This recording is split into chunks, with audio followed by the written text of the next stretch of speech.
আপনাদের শুধু এই অনুষ্ঠান না, যে কোনো অনুষ্ঠানে আমাকে ডাকবেন, আমি অবশ্যই আসবো, আমার যত কাজ থাকুক। আপনাদের পাশে দাঁড়াতে পারলে আমি নিজেকে ধন্য মনে করব। সবার ভাগ্য তো হয় না, সবাই সবাইকে ডাকে না। আইয়ুব আলী সাহেব সবসময় আমাকে খোঁজখবর নেন এবং ডাকেন, আমি সবসময় সব কাজ ফেলে ওনার কথা মনোযোগ দিয়ে শুনি।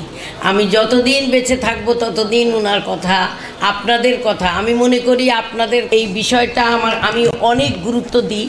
আপনারা সবসময় আমার কাছে পাবেন, যে কোনো অনুষ্ঠানে, যে কোনো সাধারণ অসাধারণ, গুরুত্বপূর্ণ অগুরুত্বপূর্ণ, বিপদ আপদ, শুভ দিন, সব কিছুর মাঝেই আমি উপস্থিত থাকবো বলে আমি নিজেকে সংকল্প নিয়েছি।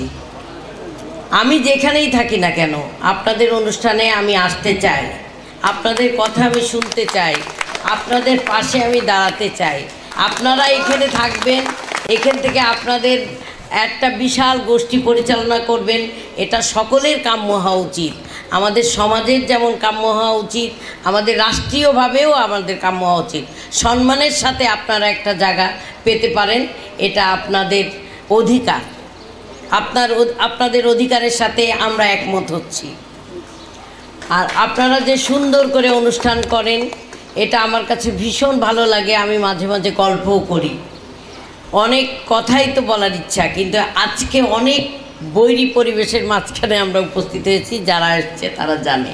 তারপরেও যে আমরা আসতে পেরেছি, মহান আল্লাহর কাছে ধন্যবাদ, মানে কৃতজ্ঞতা প্রকাশ করছি। সকলকে ধন্যবাদ জানিয়ে আমি আবারও আপনাদের পাশে থাকার অঙ্গীকার করে আমি আমার বক্তব্য এখানে শেষ করছি।